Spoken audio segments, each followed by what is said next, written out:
안녕하세요. 오늘 서울공예박물관이 너무나 비가 오는데도 운치 있고 좋습니다. 두 분 선생님과 함께 이제 자리하고 있는데요. 올해 지금 9월에 함께 전시를 하시게 되잖아요. 그래서 두 분 선생님과 미술과 공예 그리고 그 장인 작업에 대한 이야기들을 조금 진지하게 이제 나눠보는 시간을 갖고자 합니다. 선생님, 장현 선생님 건강하셨죠? 네, 반갑습니다. 네, 건강하게 잘 있고 네. 작업 열심히 하고 네. 그러고 있습니다. 네, 김기호 선생님, 네, 좀 반갑습니다. 예, 네. 반갑습니다. 네, 그 9월에 열리게 되는 전시가 굉장히 특별한 것 같아요. 두 분 선생님의 이제 공통적인 소재라고 해야 될까요? 이제 그런 부분이 분명하게 있는 것 같아요. 금박이라고 하는 이 특별한 두 분이 각자의 다른 관점에서 이제 금박이라고 하는 것들을 사용하시게 되잖아요. 먼저 이제 그 부분에 대해서 이번에 새롭게 시작하시는 작품하고 그리고 금박 관련된 얘기들을 조금 쉽고 이제 잘 알아듣기 좋게 한번 설명해 주시면 감사할 것 같습니다. 장현 선생님부터 말씀. 저는 사실 금박을 한 지 그렇게 오래되지 않았어요. 2018년도에 이제 그 프로젝트를 하면서 이제 본격적으로 시작을 한 거고, 그 전에 이제 우연한 기회에 금박을 접하게 돼가지고 했으니까 지금 뭐 횟수로 뭐 정말 김기호 선생님하고는 뭐 비교가 안 되는 그런 어떤 경험인데, 저는 그 금박을 우리의 전통 공예 기법이면서 아주 소중하게 지켜나가야 하는 거라고 생각을 하지만, 제가 금박을 사용하는 것은 저의 그 예술 정신이라든지 그 표현 주제하고 그 금박이 적절하다고 생각했기 때문에 금박을 사용하는 거라서, 아주 기술적인 문제에서는 조금 김기호 선생님하고 접근이 어떻게 생각하면 좀 다르지 않을까. 그렇지만 금을 다룬다라는 그 공통의 과정에서는 아마 비슷한 과정을 겪고 있을 것 같아요. 근데 그냥 저 나름의 누가 저를 가르쳐 준 건 아니에요, 금박을. 이제 저도 이제 제가 찾아서 이렇게 하는 건데, 이번 전시를 통해서 그것이 이제 객관적으로 평가가 되지 않을까, 네. 이런 생각을 하니까 약간의 두려움도 있고 긴장도 있고 그렇습니다. 네, 네. 아니 사실 선생님 작업 경력이 지금 뭐 정년하실 때까지 얼마나 많은 일들이 있으셨습니까? 그리고 사실 금박 분야에 조금 늦게 재료에 대한 사용에 대해서 말씀하셨지만, 작업 전체 맥락으로 보면 뭐 엄청난 여정이시기 때문에 저희 엄청 기대를 하고, 또 어떤 모습으로 이 부분이 드러날까 이제 그렇게 기대를 하고 있는 중입니다. 그럼 잠깐만 이제 또 김기현 선생님 잠깐 말씀 좀 들어볼까요? 네. 금박이라는 거는 이제 저한테 어떤 제가 주제로, 큰 주제로, 소재로 이제 삼고 있는 재료니까요. 그러니까 제가 어떤 방식의 이제 금박을 표현할 건지는 저는 항상 고민을 하고 있고, 이제 원래는 금박을 이제 임금법이라고 그래서 도장을 사용해 가지고 그 문양을 직물에 찍는 게 이제 주된 전통적인 저희 집에 내려오던 그 금박 작업의 그 기본이에요. 근데 이제 그것만 하다가 제가 이제 가지고 있는 또 다른 제 안에 있는 제가 있기 때문에, 제가 앞으로 하는 작업은 전통은 유지하되 다른 쪽으로도 적용할 수 있는 거를 보여주려고 이제 노력은 항상 하고 있거든요. 그래서 그거 중에 이제 일환으로 이번 전시도 이제 기획을 하게 됐고, 거기 이제 비단에 하는 거는 맞는데 전통적인 방법하고 그 다음에 이제 그거 외에 새롭게 적용하는 그 기술들, 제가 이제 만들어낸 방법들을 같이 보여줄 생각입니다. 네, 두 분께 이제 사실 먼저 드린 이 질문에 대한 거는 이제 9월에 이제 보여드릴 작품에 대해서 금박이 어떤 방식으로 접근될 거에 대한 이야기였고요. 사실 선생님들이 이제 지금 이 여정들을 보여주시기까지 그간에 이제 작업에 대한 제작의 관점이나 그리고 태도 이런 부분들은 이제 각자 다른 모습으로 이제 가지고 계시는 것 같아요. 이제 금박이 2018년부터 사용하셨다고 하지만 그 이전에 이제 선생님 여러 시리즈들, 장현순 선생님 같은 경우는 여러 시리즈들도 있었고, 그러면 제작 과정에서 제일 중요하게 생각하시는 건 선생님 뭘까요? 선생님 작업에서. 저는 그 이 시대의 미술인으로 그냥 순수 조형 표현을 하고 있는 거예요. 그런데 제가 다루는 재료와 기법이 굉장히 그 손맛이 극대화된 그런 과정들이 들어있기 때문에 이번 그 공예의 다이얼로그라는 그 프로그램에 이제 저를 초대하신 걸로 생각하고 있는데, 저는 그 저의 작품 제작의 관점 중에서 제일 중요한 부분은 예술가가 가지는 정신세계의 부분이고, 그 다음에는 그것을 표현해내는 주제를 어디서 가져오느냐. 이제 그 두 문제가 저는 가장 중요하다고 생각을 하는데, 저는 제가 이제 이런 말을 할 때가 있어요. 아, 내가 공예에서 태어나가지고 그냥 순수 표현을 하고 있어서 절로 그 순수 작업을 하는 대로 가고 싶은데 이게 어떻게 이렇게 마음대로 가지지가 않는다.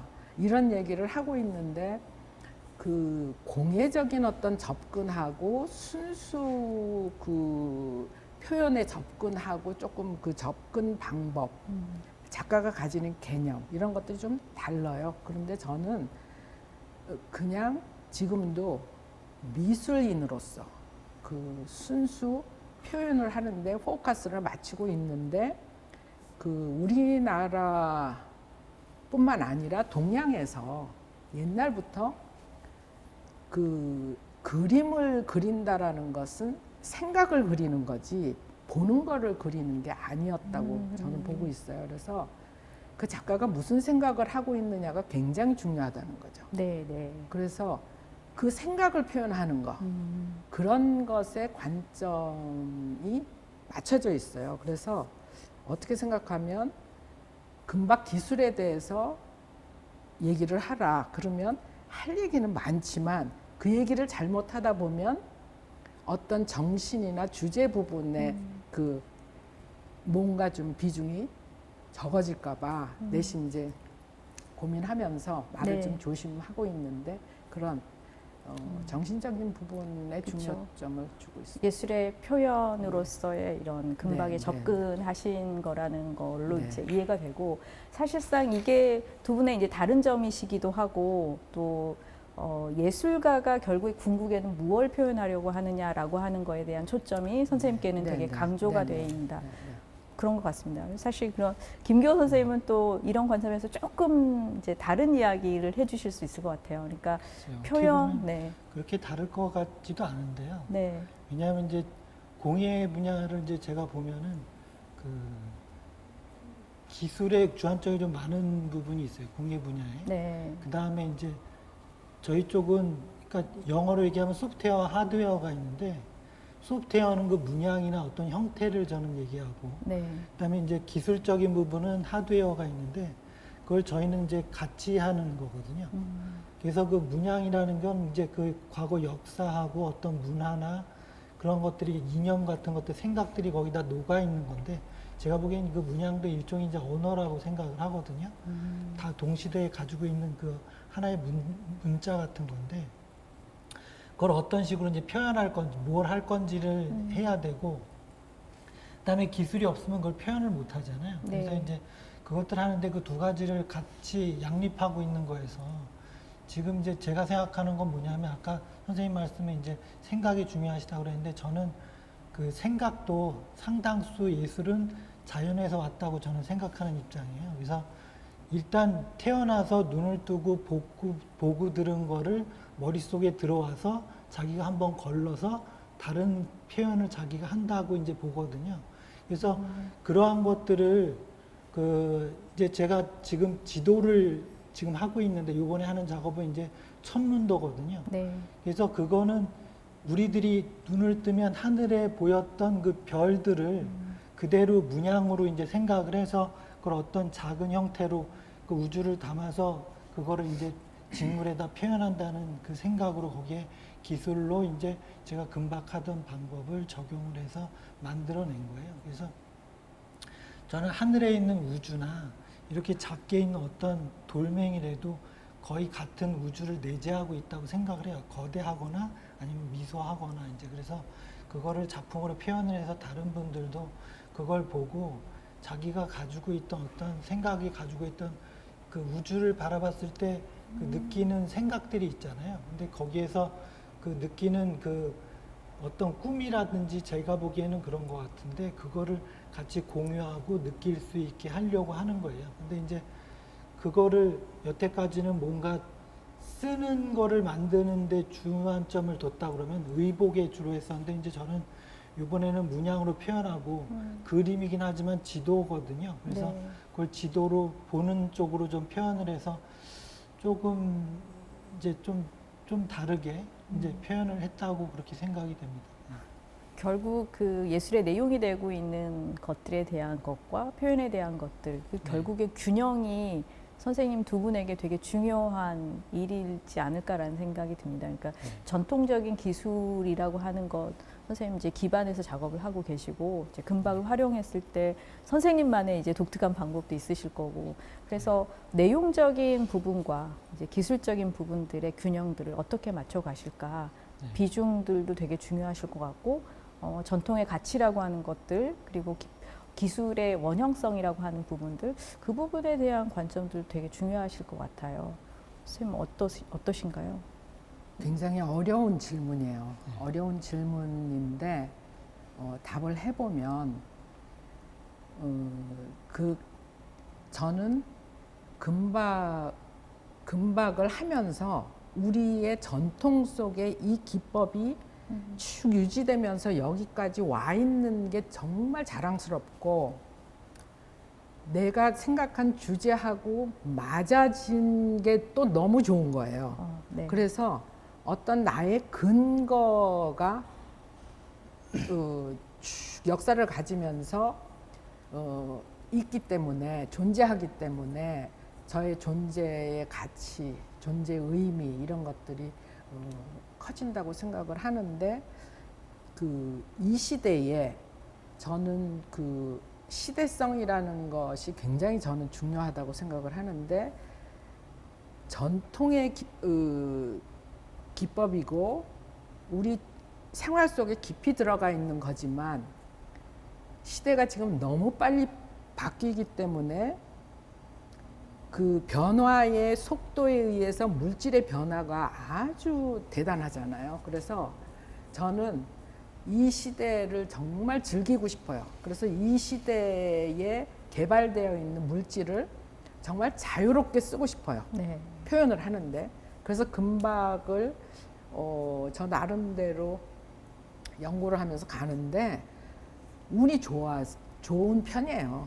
그래서 도와주는 분도 계시고 그래서 그 금박 작업들을 어떻게 생각하면 굉장히 수월하게 지금 하고 있는데 그 기술과 그런 어떤 정신의 균형이라는 것은 저는 기술은 시간 투자를 하면 커버가 된다고 생각하는 입장이고 정신이라는 건 한 번 잃어버리면 도저히 찾을 수 없는 거라고 생각을 하니까 그 정신의 중요성 네. 그런 부분을 아주 지키고 싶기 때문에 가장 이상적인 거는 정신과 기술이었을 때 그걸 뭐 다른 말로 음과 양이라고도 할 수 있고 보이는 거와 보이지 않는 거라고도 말할 수 있고 여러 가지로 표현할 수 있는데 적절한 건 50대 50이겠죠. 네. 그렇지만 저에게는 지금 저는 당면의 문제가 60대 40 정도로 정신 쪽에 약간 네. 더 그 무게를 좀 두고 있다고 말씀드리고 싶어요. 사실 비율을 이제 사실 나누긴 되게 어려우셨을 텐데 60대 40이라고 이제 말씀해 주셨는데 어떻게 보면 그게 수학적으로 이제 그 양적인 게 아니라 거의 질적인 결합을 60대 40을 그렇죠. 말씀하시는 네네. 거라고 이제 이해가 좀 될 것 네네네. 같고요.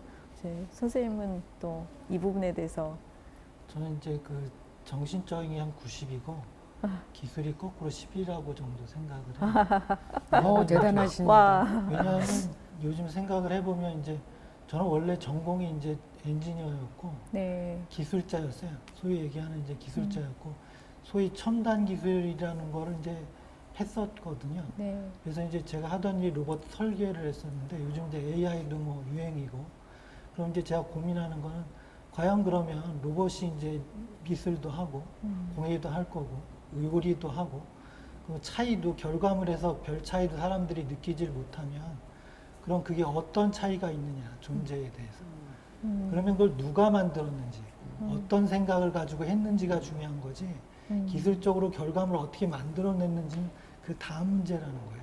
와, 네. 그러니까 공감해요. 선생님 네. 말씀에 공감을 하면서 저는 아까처럼 그런 표현을 했는데 공감합니다.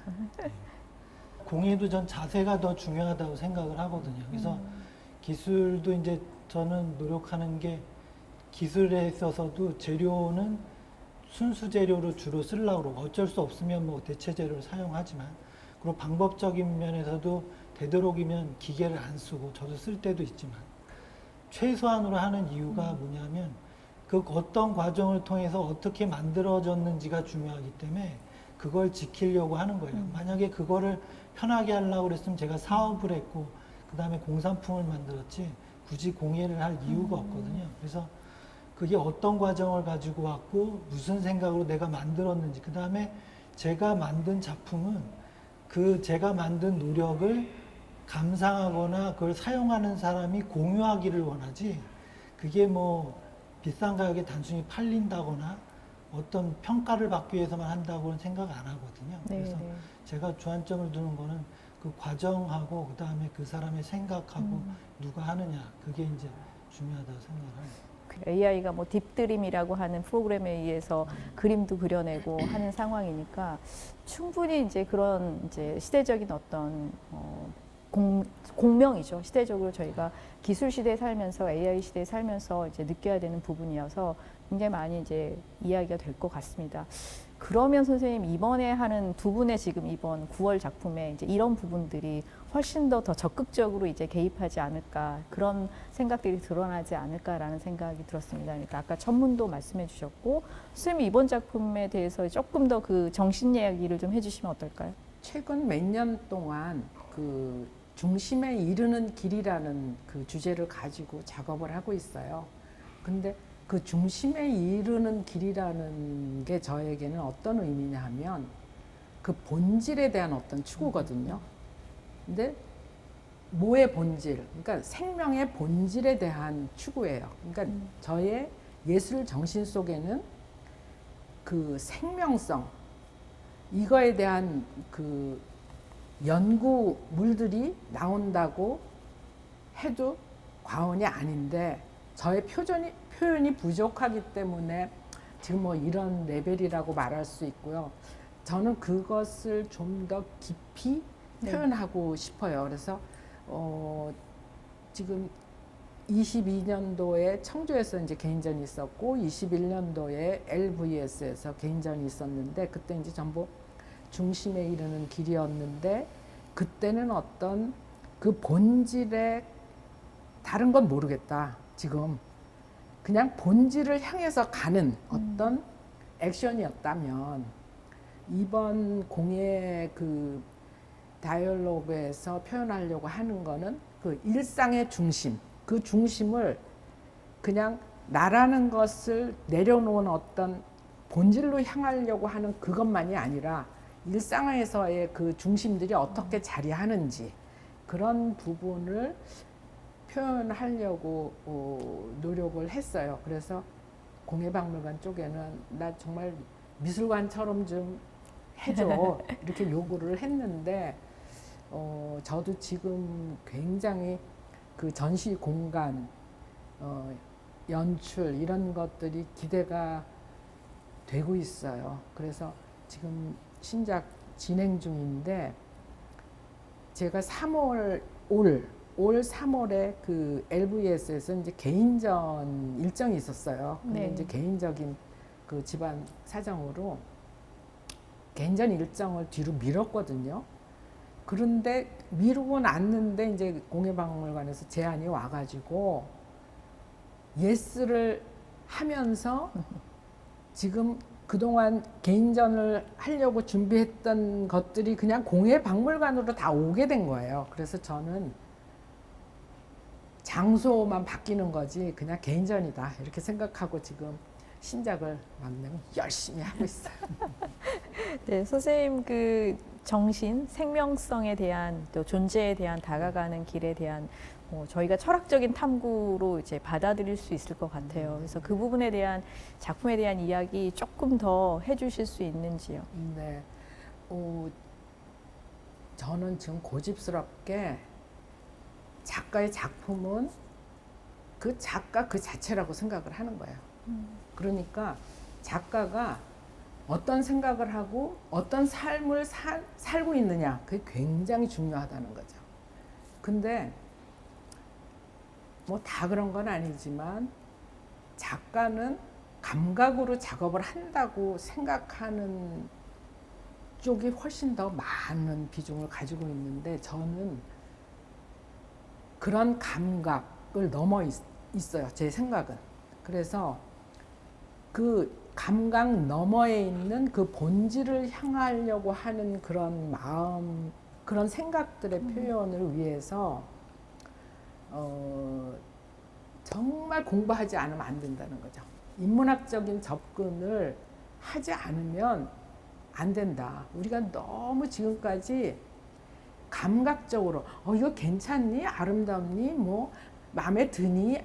이런 쪽의 어떤 그 얘기를 많이 했다는 거죠. 그래서 저는 지금 퇴직하고 너무 제가 시간을 마음대로 쓸 수 있기 때문에 그런 어떤 그 내가 하고 싶은 공부를 할 수 있어서 참 좋은데 그것이 이제 그 동양 고전에 대한 그 스터디를 작업하는 것처럼 하고 있어요. 그래서 오전에는 그 공부를 하고 오후에는 이제 작업실에 가서 작업을 하고 있는데 그것이 저희의 균형을 맞춰주는 어떤 일들이라고 말씀드릴 수 있고 실제로 저한테 이제 지대한 영향을 주고 있고 그 내용이 그래서 저는 그 죽을 때까지 그냥 공부해야 된다. 그리고 그 공부 과정에서의 생각들, 느낌들을 그냥 작가는 표현하면 된다. 그래서 작가는 어떻게 생각하면 다른 말로 철학자고 수행자고 이런 거지 무슨 순간 뭐를 표현하고 끝나는 어떤 퍼포먼스가 아니라는 거죠. 그래서 저는 정말 잘 살고 싶어요. 잘 살아내고 싶고 그리고 저는 정말 이 시점이 너무 좋은 거예요. 뭐 AI가 막 다 같이 있으니까 얼마나 얘기가 다양한 거예요. 그렇죠. 그것이 같이 존재한다는 거가 너무 좋고 이번에 그 다이얼로그라는 것이 아마 그런 것을 대변하는 그런 언어가 아닐까 하는 생각을 하고 있어요. 그래서 모두가 즐거운 거죠. 네. 어느 트렌드에 의해서 누구가 좋은 게 아니라 우리가 함께 다 공유할 수 있다면 그것이 무엇일까? 네. 이런 생각들이 제가 하고 있는 생각들이에요. 네. 아니 선생님 사실 동양고전에 대한 이런 읽기 정말 좀 뜻밖이었고요. 굉장히 좋은 것 같아요. 저희한테도 또 다른 식의 이제 읽기가 선생님의 예술 읽기를 통해서 동양을 이제 볼 수 있는 그런 시간이 될 것 같고 김 교수님 작업도 그런 면에서 좀 장현 선생님 지금 동양고전 말씀해 주셨는데 김 교수님 천문도도 예사로운 천문도는 아니시잖아요. 그 근거를 가지고 있고 그걸 또 선생님 나름대로 다시 예술적으로 이제 표현한 작업이라고 생각이 들거든요. 거기에 들어가 있는 정신과 표현 이런 조금 설명해 주시면 좋을 것 같아요. 그러니까 이제 크게 보면 그 오행설도 음양 오행도 보면은 제가 보기에는 물리학이나 천문학에서 먼저 왔다고 보거든요. 그러니까 철학의 그 사유의 시작도 처음은 자연에 있는 법칙이나 어떤 현상을 연구하다가 이제 그쪽으로 발전했다고 저는 생각을 해요. 그리고 이제 천문학도, 그러니까 물리학도 서양 천문학이 있고 동양에 이제 천문학이 있어요. 근데 우리나라나 동양권에서는 항상 하늘을 보면서 어떤 염원을 하거나 꿈을 꾸거나 그러면서 거기에 그 정신적인 것까지 포함이 되어 있는 그 유니버스를 항상 얘기하고 있었던 거거든요. 그래서 그거를 이제 그 천문도 중에 제일 오래된 거는 그 중국에 있어요. 중국에 있는데 우리나라에 있는 게 이제 두 번째로 오래된 건데 전 세계에서 그 석각보는요. 그게 태조 이성계가 만든 게 지금 하나 고궁박물관에 있고 숙종 때 만들었던 게 이제 같이 지금 전시가 돼 있는데 제가 한 건 이제 숙종 때 거를 갖다가 이제 천문도로 옮겨 놓은 거예요. 네. 근데 원래는 제가 하고 싶었던 건 뭐냐면 그 우주는 계속 바뀌어요. 우리가 바라보는 관점의 우주는 왜냐하면 이제 뭐 깊이 들어가면 물리학적으로 뭐 세차 운동도 있고 우주 팽창설도 있고 한데 그 바뀌는 거를 시대마다 기록을 한 건데 그 지도인데 그 지도가 태조 때 거하고 다르고 중국 거하고도 다르고 숙종 때 거는 지금 그걸로 했지만 원래 제 그 마지막 목표는 지금 이 시대에 천문학자들이 지도를 새로 만들고 스토리도 넣어서 오늘날의 천문도를 21세기에 만든 걸 하고 싶은 거예요. 그래서 그 중간 작업으로 지금 기존에 있는 그 자료는 숙종 때 거를 가지고 제가 천에다가 제가 할 수 있는 기술로 담아가지고 내놓은 거고 제가 이미 공표를 했는데 앞으로 하고 싶은 거는 돌에다 하고 싶다고 네. 지금 얘기를 했고 지금 석각본에 있는 것들도 제 추측으로는 추측이 아니라 제 상상으로는 그 점만 자국을 내놓은 게 아니라 금박이 거기에 돼 있었지 않았나는 게 제 상상이거든요. 그래서 이제 그걸 들여다보면서 제가 그 상상을 했다가 그걸 제가 돌을 조각하는 사람이 아니니까 하고는 싶은데 안 하고 있다가 어떻게 표현할까 하다가 이제 천으로 한 게 제가 2000년대 초반에 그거를 이제 전승공예대전에 내서 그 이제 상을 받고 이제 정부에 있는데 그거를 지금 제가 새로 이제 만들고 싶은 거예요. 제가 가지고 싶어서 전시도 할 겸 요번에 이제 그걸 새로 만드는 거거든요. 그래서 그 하늘에 있는 그 뜻하고 우리나라 사람들이 가지고 있던 이념들이 그 안에 다 녹아 있거든요. 그래서 그거를 다른 사람들도 같이 꿈꾸게 하고 싶은 거예요. 네, 일반인들도 보고 하늘에 있는 별인데 그게 이렇게 있네. 근데 일반 지도 종이에 그냥 찍어 놓은 그 천문도는 그렇게 빛나지가 않아서 저는 그게 밤하늘처럼 빛날 수 있게끔 거기다 이제 먹염을 하고 오칠을 한 다음에 거기다 금박을 넣어서 최대한 밤하늘의 그 화려함과 아름다움을 담고 그 위치도 거기에 표현을 해서 그걸 공감할 수 있고 꿈을 같이 꿀 수 있는 어떤 그런 작품으로 남기고 싶어서 지금 작업을 한 겁니다. 아, 선생님 여기까지만 들어도 굉장히 저희가 우주를 이제 곧 볼 수 있을 것 같은 하나의 천체물리학자를 만나고 있는 것 같다는 느낌이 들어서 굉장히 연구를 많이 하고 계신다는 생각이 들었습니다. 저는 원래가 이공계가 전문이었고 제가 집안일을 할 생각은 일도 없었어요. 그리고 저는 과학자가 꿈이었고 그쪽의 책들을 뭐 어린 시절부터 뭐 상당수 읽고 뭐 잡지도 보고 뭐 연구를 하다가 직장도 그쪽에 다니다가 이러기 때문에 제 정체성 안에는 그게 일부가 있어요. 네네. 근데 제가 그거를 꺾은 거거든요, 한 번. 네.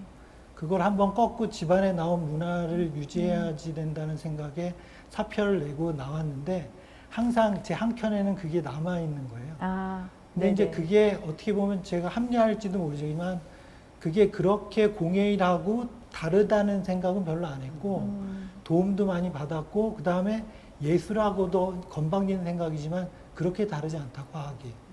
굉장히 아름다운 것들이 거기에 들어있다, 과학에, 수학에. 그래서 그 물리학이나 아니면 수학이나 이런 것들에 있는 아름다움도 그 천문도에 넣고 싶은 거예요. 제가 본 그림도 물론 이제 저도 그림 많이 보지만 그 그러니까 우주를 찍은 사진들이 있어요. 굉장히 컬러풀하게 이제 조금 조정을 해갖고 찍은 사진들이 굉장히 아름답고 그거만큼 아름다운 그 또 예술품이 있을까 하는 생각도 들거든요. 사람이 만든 게 아니라 그건 자연에 이제 존재하는 그림들인데 저는 그것들을 이제 천문도 안에 있는 걸 그 석각본을 보고 저걸 금박으로 표현하면 굉장히 그 아름답겠다, 밤하늘 같겠다 해가지고 이제 그거를 이제 옮긴 거죠. 이제 옮길 수 있는 만큼. 지금 두 분 선생님의 작품 세계 듣다 보니까 동양 고전과 이제 천체 물리학까지 저희가 이제 섭렵하면서 예술이 사실 공예라고 하는 분야가 이 예술을 관통하는 데 있어서 정말 그 다양한 영역들이 만나서 결과되어지는구나라는 생각을 더 갖게 하는 것 같아요. 선생님 작품 얘기를 더 깊게 가면 제가 약간 그 스포가 될까봐 여기서 이제 잠깐 멈추고, 아니 사실 이제 말씀 나눴지만 뭐 일반인들이 생각할 때는 금박하면 정말 오래된 그 한복, 옛날이죠. 옛날 한복 뭐 끝단에 이렇게 맺어졌던 그 금박을 제일 먼저 생각하시거든요. 근데 두 분 다 그 영역이 아닌 이제 다른 영역을 개척하셨어요. 그래서 사실 이제 가족과 관련된 이제 집안에서 가업으로 이제 이어온 김 선생님하고는 또 다르게, 또 장현 선생님은 재료를 개척하고 표현을 확장하는 부분에서 이 금박이 사용되신 것 같아요. 그동안에 얼마나 많은 재료들을 탐색해 오셨는지. 제 작업을 보실 때 저의 과거에서 지금까지 이렇게 나열해 놨을 때 최근으로 오면서 현미경을 썼다고 생각하면 되세요. 그러니까 전에는 멀리서 봤다면 네. 지금은 좀 더 가까이서 보는 어떤 표현을 기술적으로 하는 거 아닌가. 저는 사실 그 스란 치마에 금박이 주는 그 황홀함, 그리고 저는 금박의 영감을 제일 먼저 한복에서 받았고, 그 다음에는 그 박물관에 가면 불교의 그 사경을 검은 바탕에다가 금으로 그림과 그 경전의 중요한 부분을 써놨어요. 그래서 아주 이쁜 책을 만든 걸 보고 정말 감동을 받았는데, 그 두 가지의 내용들이 제 작업에 그대로 다 들어있는 거예요. 그러니까 선생님이 천에다 금박하신 거를 확대해서 보면 제 테프론 메쉬에 올해 그대로 금박이 돼 있는 거고, 사경에 금으로 면을 칠해가는 거는 또 제 작업에서 면에 금박이 들어가 있는 거고, 그래서 그냥 요즘 언어로 선과 면에 금박 작업을 하고 있는데, 그것이 뭐 나 혼자서 그냥 툭 튀어나온 게 아니라 그 선생님의 그 전통의 그런 그 역사 속에서 영감 받아서 하고 있기 때문에 저는 뭐 너무 좋은 거예요. 근거가 있으니까. 난 이런 데서 영감을 받았다. 네. 그래서 작업을 하고 있어서 저는 뭐 그냥 다른 걱정은 안 하고 어떻게 하면 내 생각을 작업으로 표출하느냐의 문제에 이제 다가가 있는 거죠. 지금 그 금박을 그 쓰실 때 그 기본적으로 쓰시고 있는 재료는 또 과거의 재료하고 또 다르신 거잖아요. 전에는 자연 섬유를 썼는데 네. 지금은 완전히 그 인공 섬유거든요. 자연과 인공. 그런데 저는 구조를 본 거예요. 그 아바카 섬유라고 그동안 제가 20년 동안 썼던 그 재료의 구조를 보면 아주 옷의 기본 단위인 평직으로 짜여져 있어요. 근데 이 테프론 메쉬도 가공된 그 직물이지만 짜임이 평직으로 돼 있거든요. 그래서 구조로서는 같은 성질을 가지고 있고, 아바카는 가늘고 테프론은 굵다 뿐이에요. 그러니까 아바카는 올과 올 사이의 간격이 뭐 0.1mm, 뭐 제가 이제 주문해서 썼을 때는 그걸 좀 섞은 걸 썼지만, 테프론 메쉬는 그 올과 올 사이가 0.5cm짜리를 지금 쓰고 있으니까 굉장히 성그러운 거죠. 그러니까 네. 제가 아까 그 현미경을 들여다보면 확대된 느낌이라고 말씀드렸던 게 이제 그런 차이고, 아주 심플했을 때 저는 가장 강력한 느낌이 온다고 생각을 해요. 그래서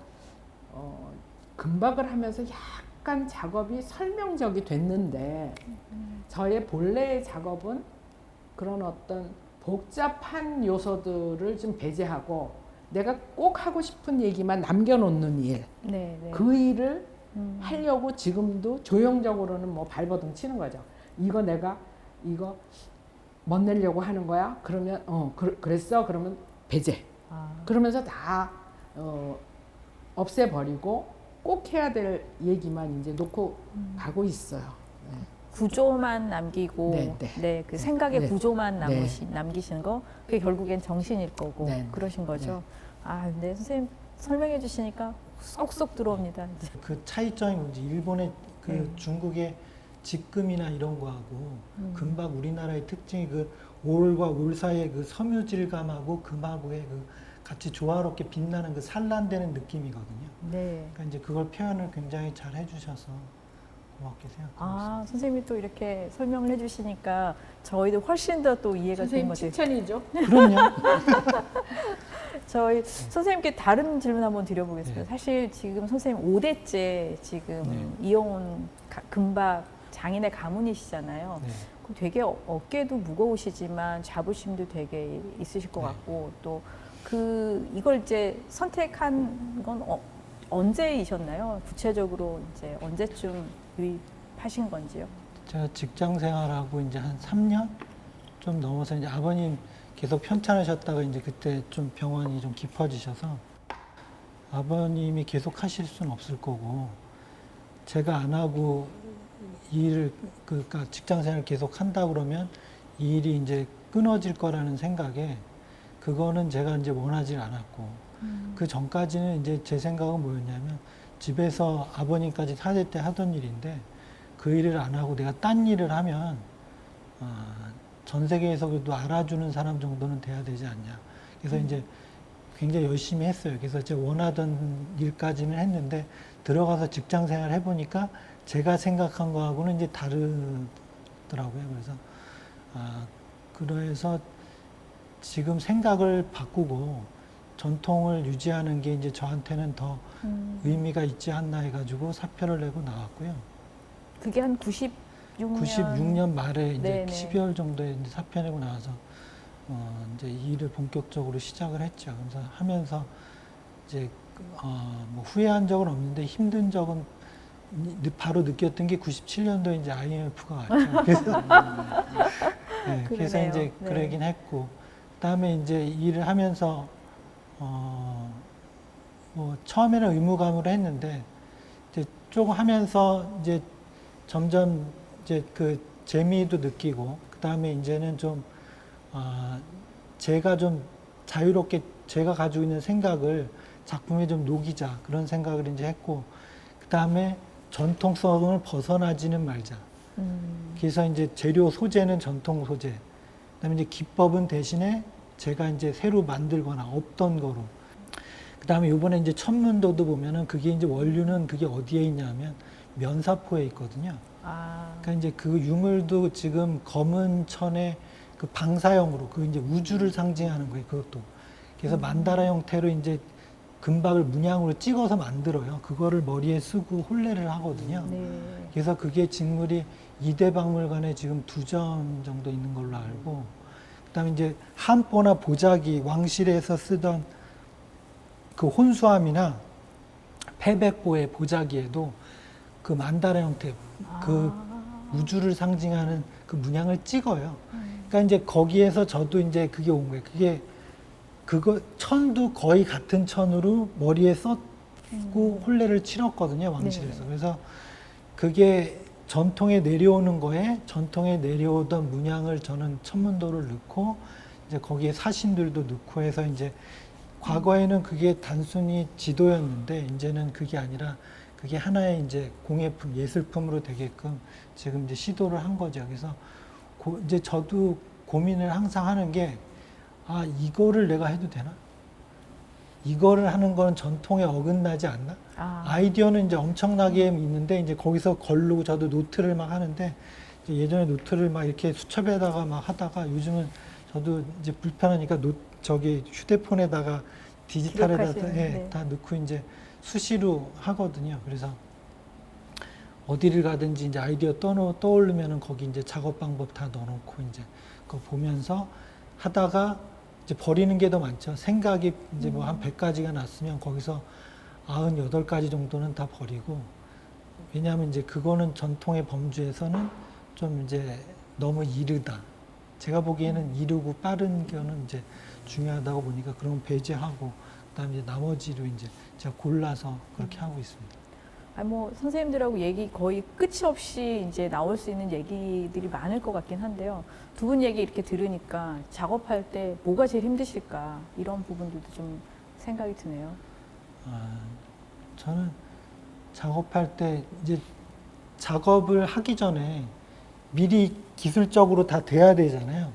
머릿속으로 여기서 무슨 방법을 할 건지를 다 해가지고 그걸 순서대로 조합을 해서 결과물을 만들어야 되는데, 거기서 이제 그게 해결이 안 되거나 그러면 이제 다른 방법을 가거나 이 결과물을 딴 걸로 바꿔야죠. 그러니까 이제 그걸 만들어내는 과정이 어렵고, 그다음에 현실적으로 어려운 이제 관광객이 어렵고.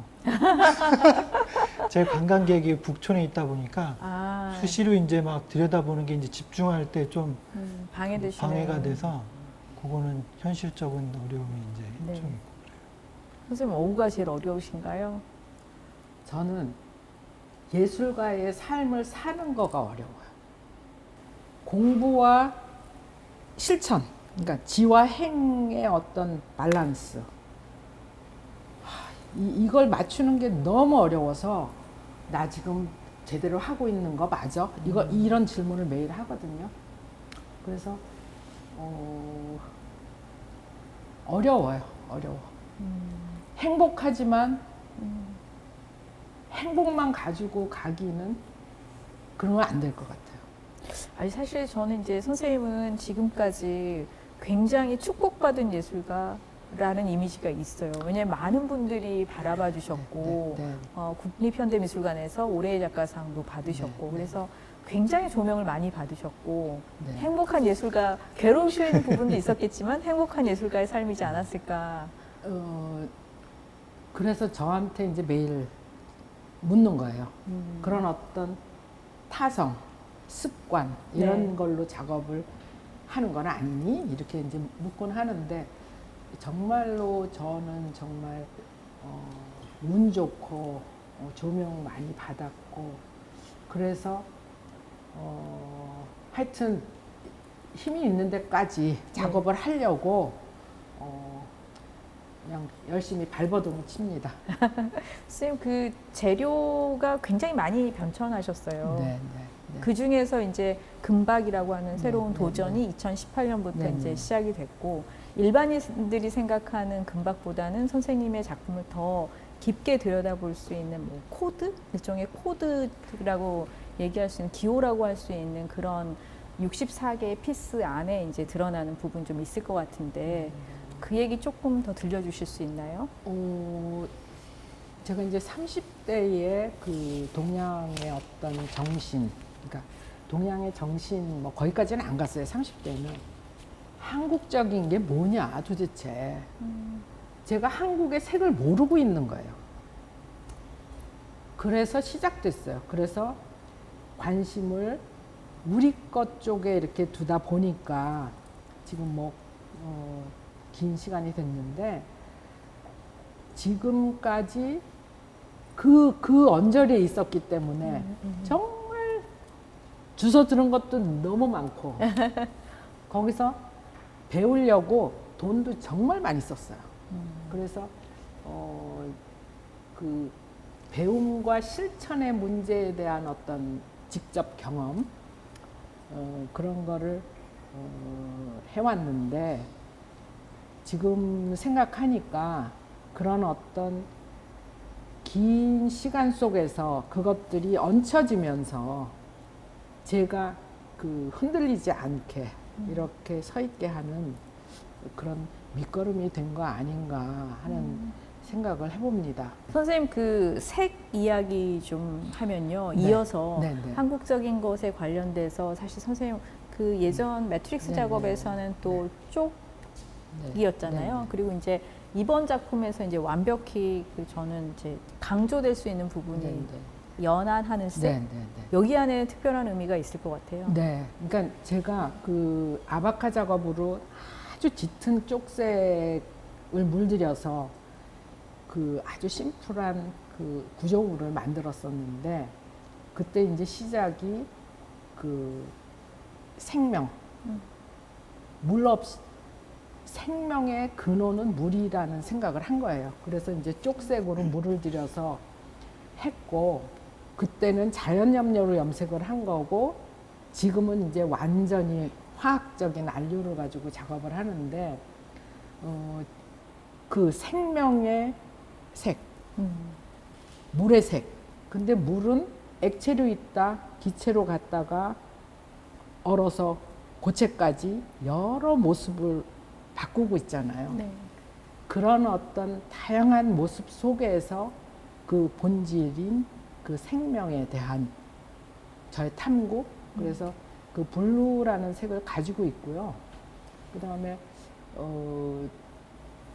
어떤 분들은 제가 짙은 쪽색만 가지고 하니까 야, 지겹다, 그 색 좀 어떻게 좀 바꾸면 안 되니? 그런 주문도 정말 많이 받았어요. 그래서 그때는 좀 불쾌하다 그랬었는데 네. 그게 이제 자극이 되기도 하고, 근데 그 쪽을 물들일 때 횟수에 따라서 그 색이 달라지잖아요. 네. 그래서 이번 그 연한 블루는 물의 색이지만 그 물이 저 하늘로 기와에서 올라가면 하늘색이 되는 그런 거 다 같은 맥락의 얘기이기 때문에 그 블루라는 색은 그냥 당분간 가지고 있지 않을까 하는 생각을 합니다. 같은 색이었네요. 네. 네, 네. 그 쪽과 이 연한 하늘색이라고 하는 게 선생님의 작품을 이해하는데 진짜 많은 그 도움이 될 것 같습니다. 선생님 그 금박으로 굉장히 여러 이제 접근들을 해보셨잖아요. 네. 뭐 지지대도 바꿔보셨고 하는 그런 시도들이 결국에는 이제 금박이라고 하는 영역을 확장시키는 이제 계기가 될 것 같습니다. 네. 선생님 그동안 어떤 방식으로 이제 확장해 오셨는지 그리고 또 어떤 지향점을 갖고 계시는지 좀 설명해 주시면 좋을 것 같아요. 일단 이제 왜 그러는지를 말씀을 드리면 제가 이제 그 일본에서도 봤지만 거기는 굉장히 금박이 많이 여러 분야로 확장이 돼서 도시 하나가 그걸로 가나자라는 곳이 이제 먹고 살더라고요. 먹고 산다는 단어는 좀 그렇지만. 그래서 우리나라는 왜 그렇지 못했나 하는 생각을 해본 거예요. 그리고 왜 극소수들만 금박을 하고 그다음에 금박이라고 하면 비단에 하는 것만 알고 있는 거라서 그거를 다양한 분야에 다른 분들도 적용을 해서 좀 금박이라는 게 여러 분야, 미술 분야, 공예 분야에 다양하게 쓰였으면 해가지고 이제 하는 바람이고, 또 하나는 제가 워낙에 그 이제 얼리 어답터예요, 소위 얘기해. 그래서 항상 생각이 많고 뭔가를 새로운 걸 해야 제 마음이 편해. 네네. 뭔가 이렇게 적용을 해보고 뭔가를 이제 남기고 싶은 생각이 있어서 제가 이 작업을 한 시조다. 이 기술적인 거, 이 기법을 한. 그래서 이제 그런 이제 사람이 되고 싶은 마음이 있는 거예요. 그래서 이제 제 작품이 좀 남겨지기도 했으면 좋겠고, 후대에. 예. 그래서 이제 그 하는 건데, 그래서 그 시작은 한 거고, 또 하나 또 뭐가 있냐면, 그 제가 전승의 의무가 있잖아요. 네. 그럼 전승하는 방법이 여러 가지가 있는데, 제가 가장 잘할 수 있는 거는 새로운 걸 시도해서 만들어서 보여주는 거. 그러면 그걸 보고 다른 사람들이 이렇게도 만들었네? 그럼 그걸 보고 만들면 되거든요. 기술적인 거는 노력만 하면은 여러 가지 방법으로 표현할 수 있어요. 그러니까 시도를 해서 보여주는 게 더 중요하다고 생각을 하고 그게 잘하는 거기 때문에 지금은 제가 그거에 좀 더 주안점을 두고 작업을 좀 해서 다양한 쪽으로 알려드렸으면 해요. 그래서 제가 2006년도였나? 월드 IT 쇼에서는 그 휴대폰 케이스에다도 제가 조각을 해서 금박을 넣기도 했어요. 그래서 가구에다가도 하고, 그 다음에 그 보석함 같은 데다가도 하고. 그래서 요번에 올해 한 거는 보석함에 이제 천문도, 천상열차 분야지도 그 성도를 거기에 이제 집어넣기도 해서 그 전통 방법을 대신에 유지는 하고, 그 다음에 이제 거기에다가 표현을 다르게 해서 다른 분들도 이렇게 전통적인 것도 활용할 수 있다. 그래서 그걸 다른 분들도 시도했으면 하는 바람입니다. 금박의 과학적인 이런 과학자 같은 탐색해가는 과정이 저는 너무 흥미롭고 일반인들한테도 영향력이 되게 클 것 같습니다. 왜냐하면 금박이 되게 제한적으로 보여졌던 부분이 되게 많았었는데 선생님의 이제 작업이 막 확장돼서 보여지면 이런 시도도 가능하구나라고 하는 것을 분명히 느끼시지 않을까라는 그런 생각이 듭니다. 선생님, 제가 아까 그 선생님 작품 얘기를 조금 더 이제 궁금해서 선생님 작품이 이제 금박으로 이제 정신의 구조만 남기겠다라는 얘기까지 이제 저희가 했었어요. 결국 그 안에 뭔가 의미가 있을 것 같거든요. 64점도 그렇고 뭔가 사이즈나 그러니까 크기나 어떤 그 이게 사실 일종의 기호 같은 거라고 생각하거든요. 그렇죠. 가로형과 세로형의 이 기호들이 좀 있는데 이걸 기호라고 봐야 될 것 같긴 한데 선생님만의 분명히 의미가 있을 것 같아서 그 작품 얘기를 조금만 더 해주시면 좋을 것 같아요. 네. 제가 2015년도에 퇴직을 하고 좀 시간이 자유로워졌어요. 그래서 주역이라는 공부를 시작하게 됐는데 지금 이렇게 따져보니까 7년 이렇게 됐네요. 근데 처음에는 주역에 대한 접근이 굉장히 두려웠지만 지금은 내가 이 공부를 하기를 너무 잘했구나. 나는 어떻게 이 공부도 안 하고 대학 교수를 했나 할 정도로 거기에 모든 내용이 들어있는 거예요. 근데 뭐 제가 공부한 횟수를 따지면 정말 이건 뭐 병아리죠. 그렇지만 그 병아리 입장에서 그 실시간 어떤 내 생각을 작업에다 담고 있는 그 부분에서는 제가 공부하는 그 주역을 놓을 수가 없었어요. 그래서 이번 작업에는 그 주역의 가르침이라고 하기에는 너무나 큰 얘기고 주역을 생각하는 나의 생각 이런 것들을 그 조형의 요소로서는 형태라고 말을 할 수 있고 그 다음에 작업을 하기 위해서는 항상 그 수치가 필요한데 그 수치를 그냥 감각적으로 수치를 정하는 게 아니라 주역에서 얘기하고 있는 그 중요한 그 수의 의미들이 있어요. 그래서 그 의미들을 놓치지 않으려고 굉장히 노력을 많이 했는데 예를 들면 사계절이잖아요. 봄, 여름, 가을, 겨울에 자연의 변화가 있는데 그 사계절이면 그 4라는 숫자가 시작해서 한 바퀴를 돌아서 다시 제자리에 오면서 또 다시 계속 반복되는 어떤 그런 의미, 순환하고 있는 의미 이런 것들을 놓치지 않으려고 했는데 거기서 얘기되는 4라는 숫자는 제 작업들이 4겹의 레이어로 표현이 되어 있어요. 그러면 그런 주역에서 말하고 있는 수리가 제 작업에 그렇게 표현이 되는 거고 그 다음에 그 숫자 중에서 12라는 숫자가 가지고 있는 의미가 굉장히 크잖아요. 시간이 12시간으로 되어 있고 그 다음에 1년이 12달로 되어 있고 이런 10이라는 숫자의 의미를 굉장히 중요하다고 생각해서 그 작품의 크기를 12 곱하기 12 해서 144라는 숫자를 찾아가지고 크기가 144에 144로 설정을 하고 작업을 했어요. 그러니까 그런 의미들. 그 다음에 그 작업에 제가 이제 중앙에 큰 작업이 놓여질 텐데 그곳에 쓰여지는 가는 막대형의 그 형태가 보여져요. 거기에다 이제 금박을 했는데 4겹이니까 어떤 시간성도 표현을 하면서 제가 저 할머니에서부터 나한테 까지 내려와지는 어떤 그 여성의 유전자 이런 것들을 그 섬유에서 제가 읽었기 때문에 그런 표현을 하는데 144로 딱 정해가지고 작업을 했어요.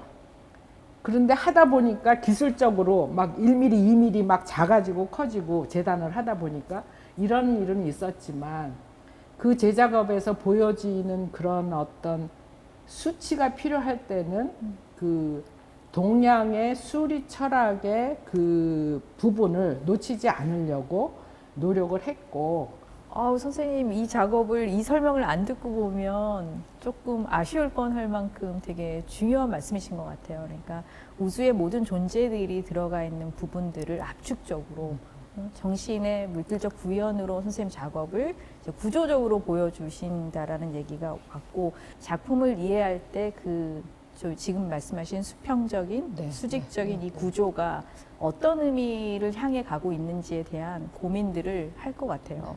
그 주역이라는 것을 저는 어떤 관점으로 보고 있냐면은 자연의 현상을 그 주역에서 다 얘기하고 있다. 자연을 얘기하고 있다. 생명의 본질을 얘기하고 있다.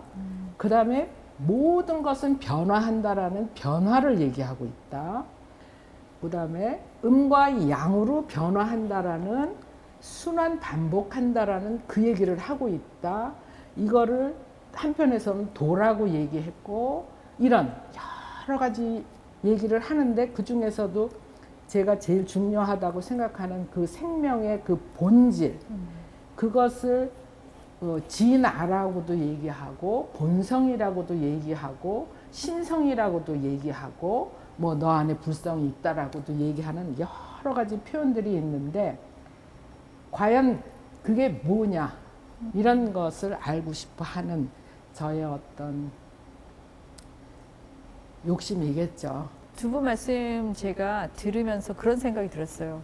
이 두 분이 예술가가 아니라 거의 탐색자, 관찰자, 이 자연과 세계에 대한 그런 관찰자적인 정신과 탐색하고 있는 그런 에너지가 되게 크게 다가와서 이번 작품들 너무 기대가 됩니다, 선생님.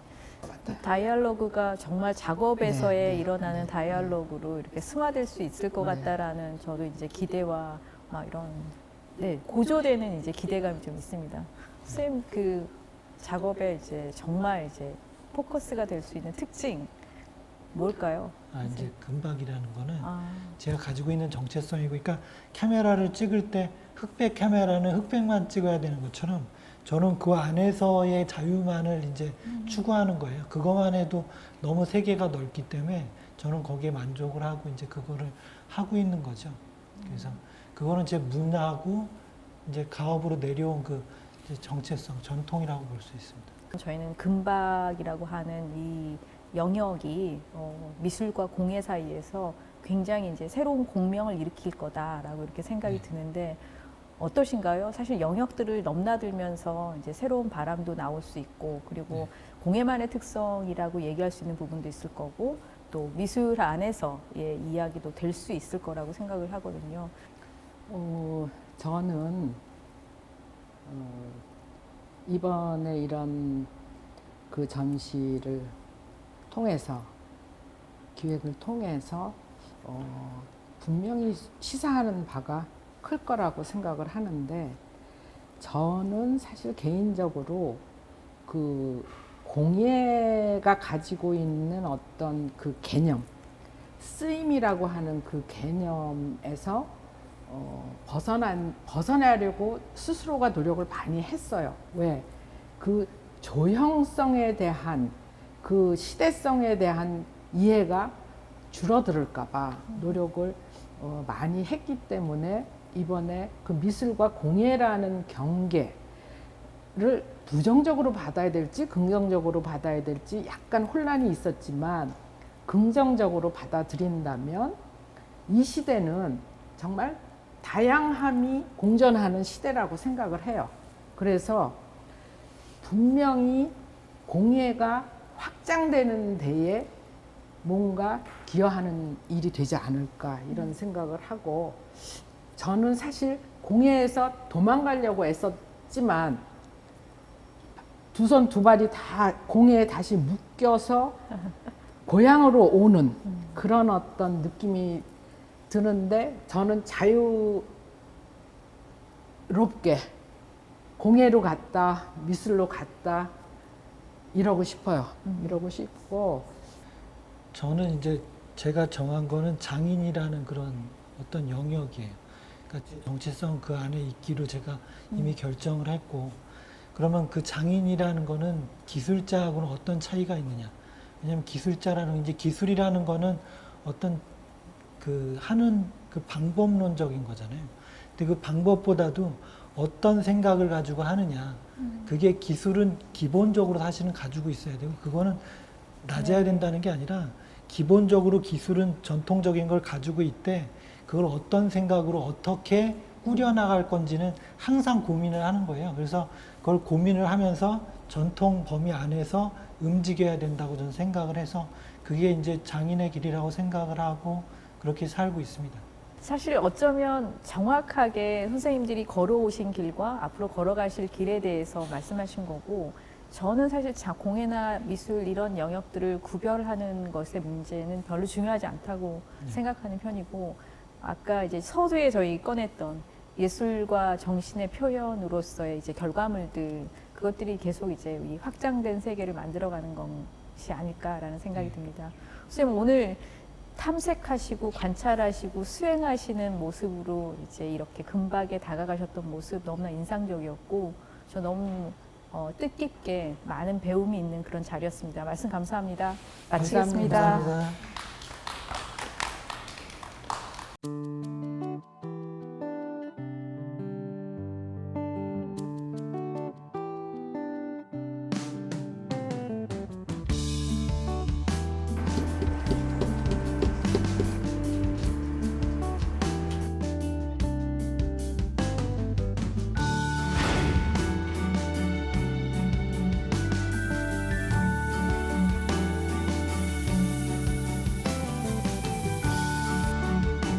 세상의 자연과 인간의 삶, 이것을 상징적으로 언어나 문자로 표현하는 게 아니라 괴로 상징적으로 표현을 하는 거예요.